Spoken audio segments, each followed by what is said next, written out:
Hello అండి. ఈరోజు నేను మా ఫ్రెండ్ ఇద్దరం కలిసి డ్రై ఫ్రూట్ లడ్డు చేస్తున్నామనమాట. డ్రై ఫ్రూట్స్ వేసి చూసారా అన్నీ నీట్‌గా అయితే చేసి పెట్టేసాం ఇక్కడ. ఇవన్నీ అయితే మా ఫ్రెండ్ కట్ చేసి పెట్టిందనమాట. నాకు ఇంట్లో వర్క్ ఉండింది. తనే ఈ డ్రై ఫ్రూట్స్ అన్నీ కట్ చేసింది. మొత్తం సీడ్స్ ఖర్జూరంలో ఉన్న గింజలు అవన్నీ తీసేసి నీట్‌గా అయితే ఇలా ప్లేట్‌లలో పెట్టేసిందనమాట. ఇవన్నీ ఇప్పుడు ఒకదాని తర్వాత ఒకటైతే మనం ఫ్రై చేసుకోవాలండి.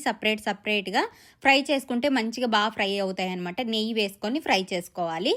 అప్పుడే చాలా టేస్టీగా ఉంటాయన్నమాట. ఆయిల్ అయినా వేసుకోవచ్చు, కానీ నెయ్యి అయితే బాగా హెల్తీగా టేస్టీగా ఉంటాయి. చూసారా సపరేట్‌గా ఫ్రై చేసుకోవాలి. ఖర్జూరంని కూడా మనం ఫ్రై చేసుకుంటాం, మెల్ట్ చేసుకోవాలన్నమాట, కరించుకోవాలి. ఎందుకంటే మనకు ముద్దకు రావాలి కదా, లడ్డూలు చుట్టాలి కాబట్టి కంపల్సరీగా నెయ్యిలో కొద్దిసేపు ఫ్రై చేస్తే మనకు అది మెల్ట్ అవుతుందన్నమాట. తర్వాత ఈ డ్రై ఫ్రూట్స్లో వేసుకొని మొత్తం కలిసేలాగా బాగా కలుపుకోవాలండి. చూసేయండి, అన్నీ వేసుకొని కలుపుకొని ఇందులో ఒక స్పూను ఎలాచి పౌడర్ కూడా వేసుకోవాలి. ఇంకా మీ దగ్గర గసగసాలు ఉంటే అవి కూడా వేసుకోండి, చాలా బాగుంటాయి అన్నమాట. మొత్తం అయితే కలుపుకొని ఇలా అయితే లడ్డూలు చుట్టుకోవాలి. సూపర్ టేస్టీగా ఉండే హెల్తీ లడ్డూలు అయితే డ్రై ఫ్రూట్స్ లడ్డు అలా రెడీ అయిపోయిందనమాట.